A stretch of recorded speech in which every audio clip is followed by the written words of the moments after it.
Some very foggy weather out there. We have called another first alert weather day for some dense fog. Tomorrow morning we'll be explaining what you can expect and the threat of storms coming up.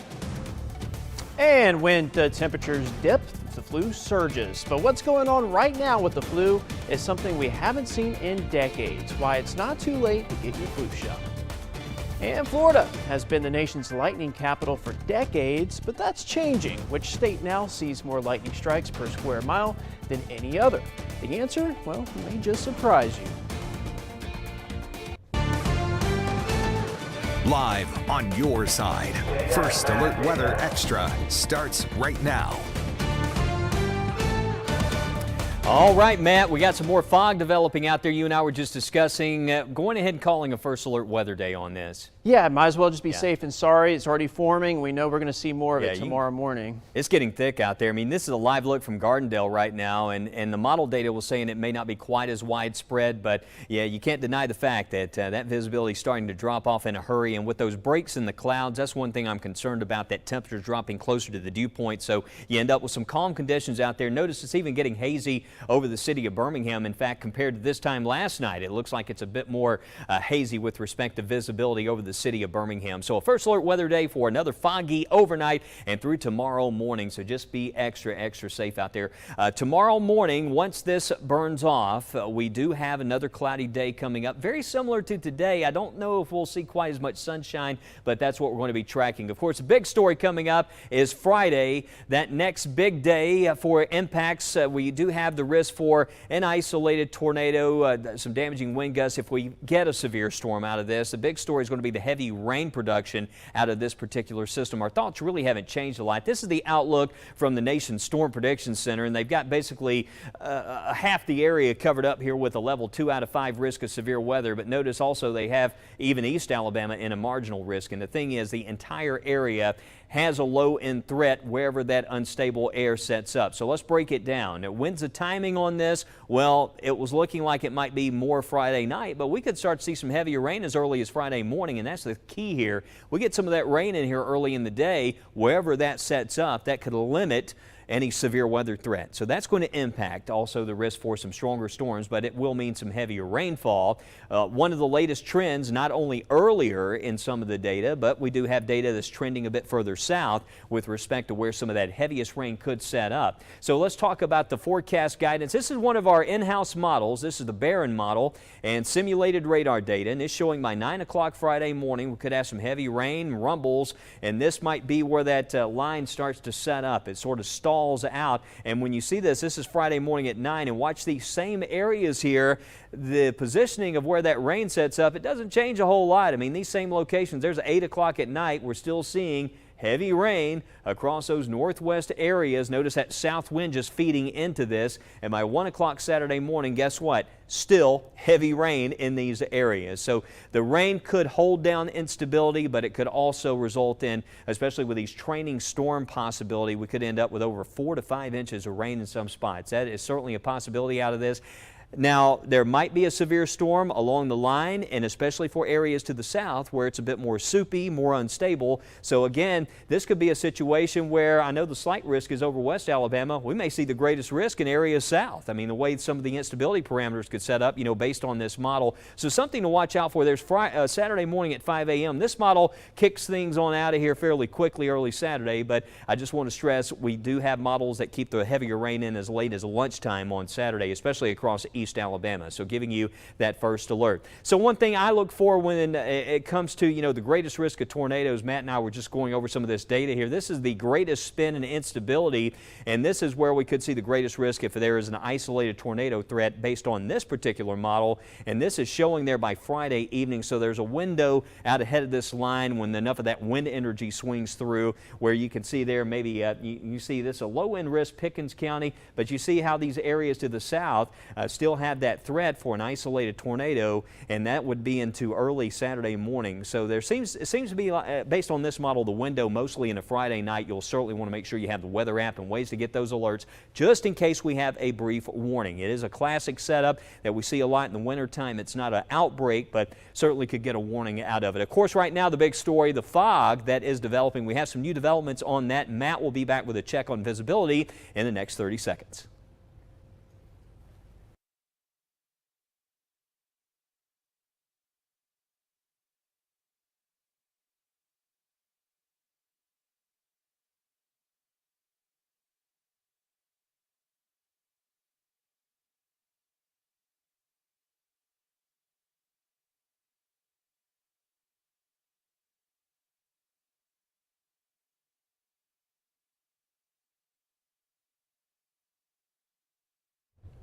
All right, we're talking about a First Alert Weather Day. We just declared it for tonight into tomorrow morning. So same idea as what happened overnight and into this morning. So just be mindful of it. I want to show you some of our cameras out and about. In Tuscaloosa, Jacksonville, we're looking pretty good, but check out Summiton.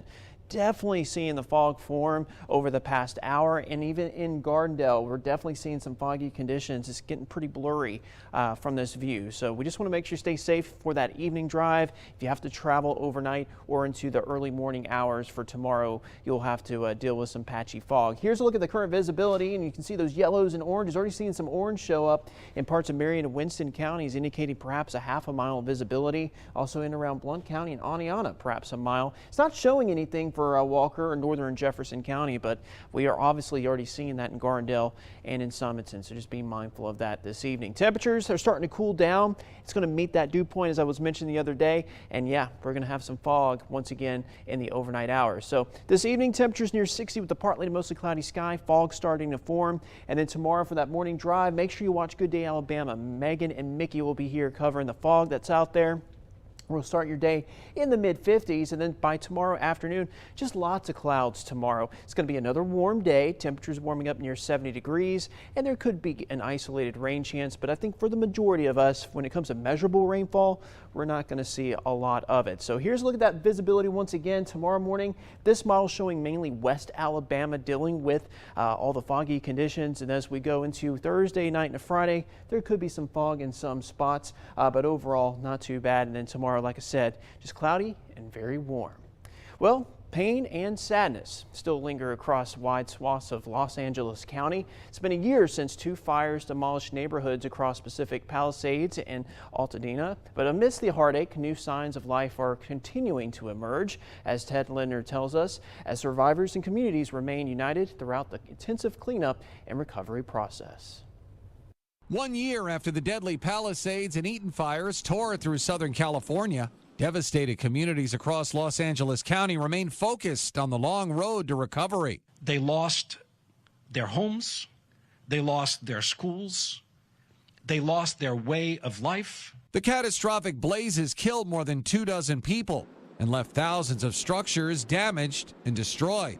Recovery, as we know, doesn't happen all at once. Extremely dry conditions and strong winds fueled flames as both infernos spread to scorch more than 37,000 acres of land.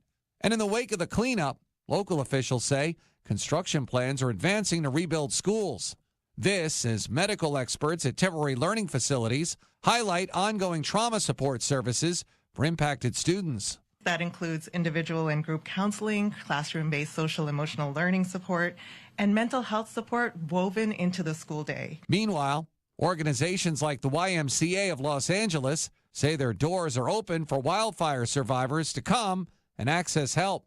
The help they gave us, groceries, from mental health services, workshops, it's helped a lot. Free membership, free summer camp, free child care, mental health support, all to anyone that needs it, are now extended through 2026. And as pockets of destroyed neighborhoods continue seeing signs of redevelopment, many remain hopeful for the future. Like the Phoenix, we cannot be kept down. We are flying high. Ted Lindner, Fox News. Explore the wonders of weather with Weather in the Classroom. Scan the QR code now to help your kids soar to new heights with Soar with 6.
All right here on Weather Extra, with winter here, that means we're spending more time indoors as the temperatures dip, and that's also when the flu spreads. Right now, flu cases in the U.S.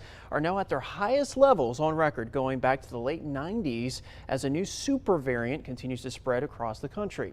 As Asher Red tells us, there have been more than 11 million cases reported so far this season.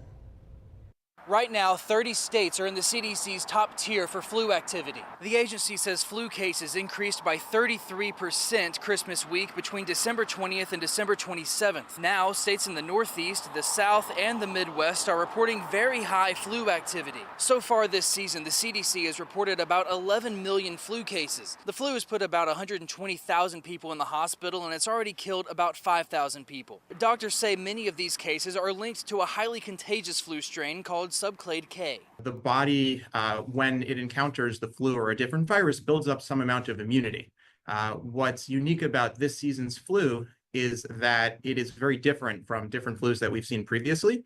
So immunity that people might have from previous infections or from previous vaccines is not as helpful. Even as cases and hospitalizations are surging, the CDC says the number of people who have gotten a flu shot is pretty much the same as previous years. According to the most recent data released before mid-December, health officials say about 40% of Americans had gotten a flu shot. But this year's vaccine won't completely protect people against that new variant they're calling subclade K. They include multiple strains of flu in the vaccine.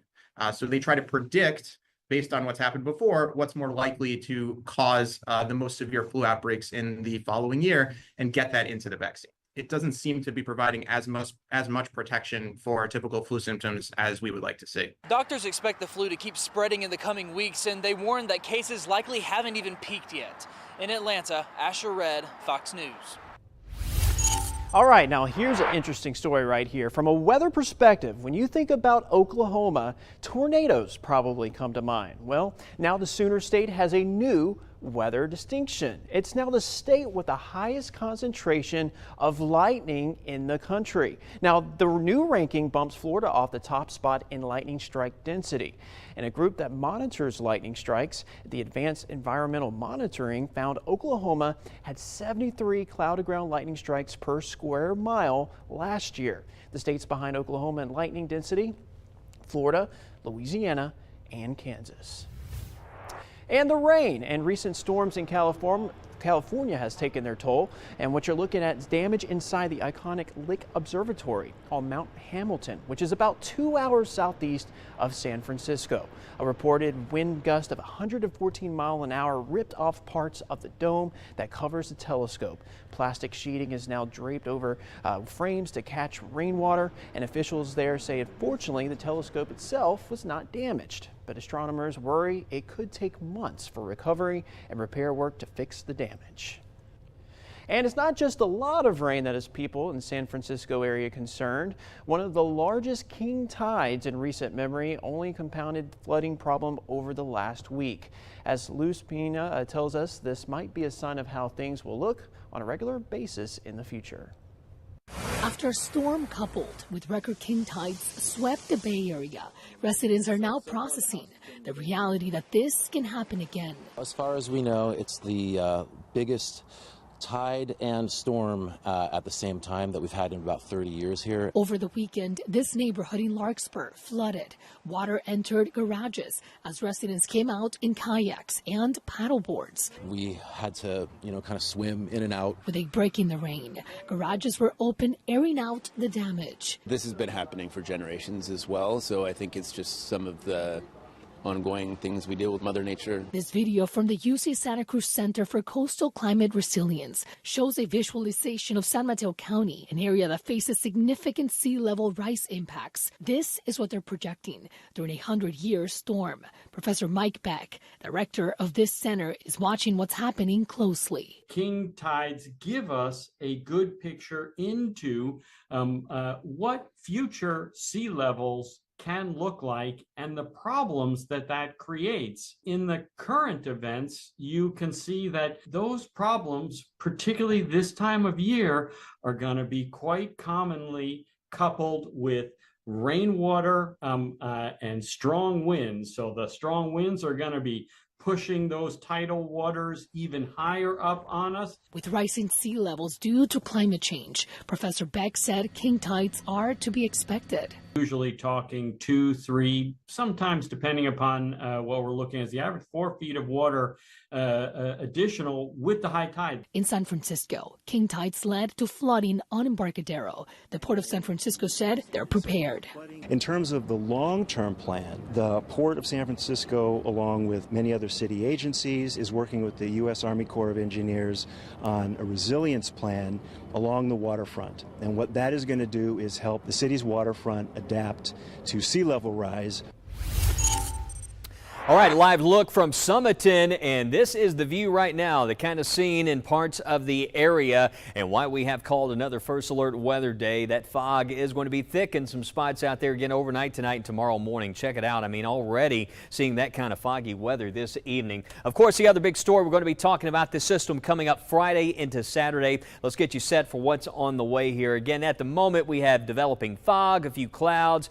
Tomorrow looks mostly dry, and we get to Friday, and yes, you can see the Storm Prediction Center. They've popped up the risk for severe weather, showing a slight risk, West Alabama, marginal risk, East Alabama. Bottom line on this, the way we see it, any location in the coverage area, there's a low-end risk of a strong to severe storm. And of course, with those come the risk of damaging wind gusts, isolated tornado threat. This is not a outbreak kind of setup, but the way we see this is a system that could bring some incredible rainfall totals across parts of the area. Let me just show you what we're talking about. There's going to be a location in here, either right along or north of I-59, where we could end up with the swath of storms that just sort of kind of train. You hear us say training from time to time, moving over the same area. And this is just one model. This is the IBM model, but just to kind of give you an idea of some of the numbers that we're seeing in some of the data. 6 inches of rain, Jasper. Yeah, half foot of rainfall. I mean, this is the kind of system, I mean, we may not see 6 inches, but certainly some of the heaviest rain we have seen in quite some time, and a chance that some of those areas where we have that drought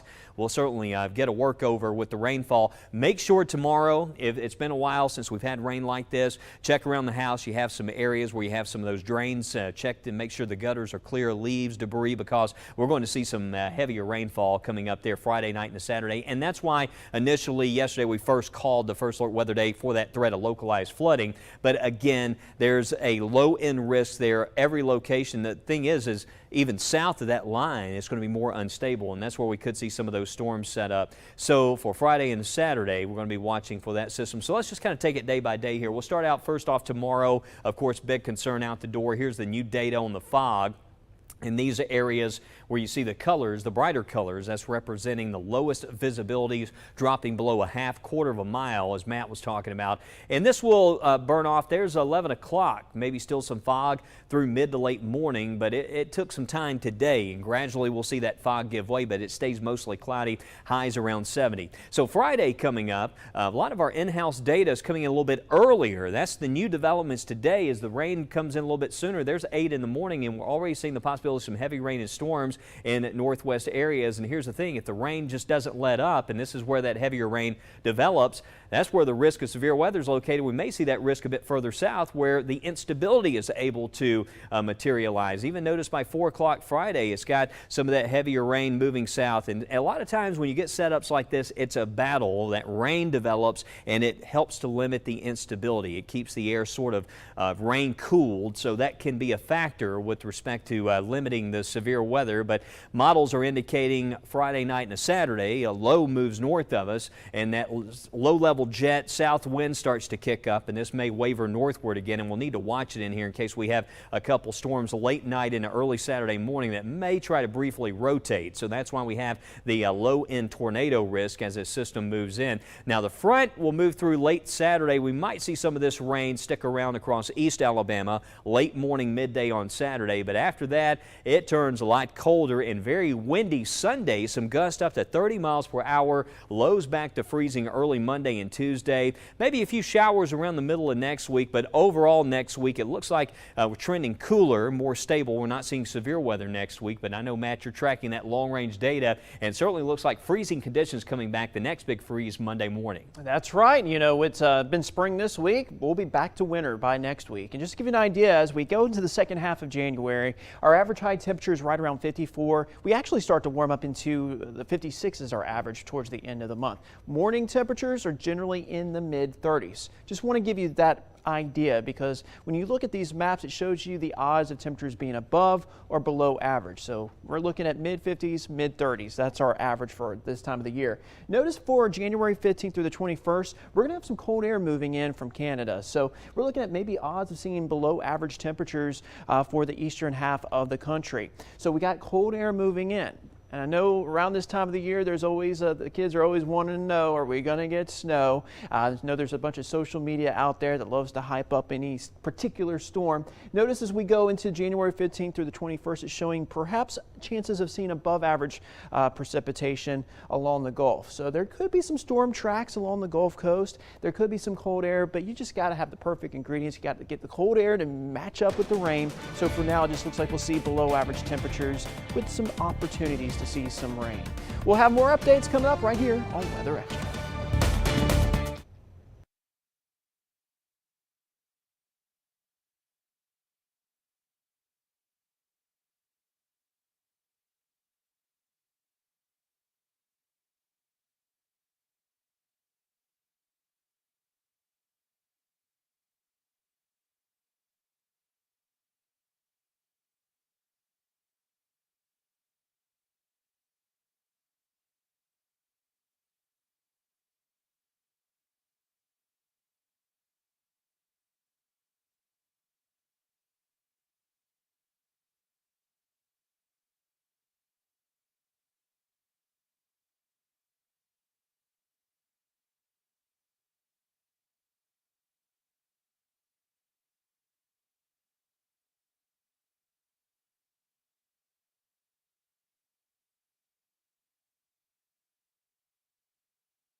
All right, Matt, I'm beginning to think, we need one of those tugboat horns in here in the Weather Center, because see, we got one. That? Check that out. Wow. See, that's why we call First Alert Weather Day, though. We got a lot of fog out there tonight. There's Summiton, and it is getting thick already, so we went ahead and called it. Yeah, good call, because it's going to only get worse as we go into the overnight hours. Yeah, got to watch it, of course, watching Friday into Saturday for that risk of storms and heavy rainfall. But fog, that's the word. And Helena, earlier today, a view there from Jeff, and you can see Helena City Hall was just surrounded there and enclosed, almost like that.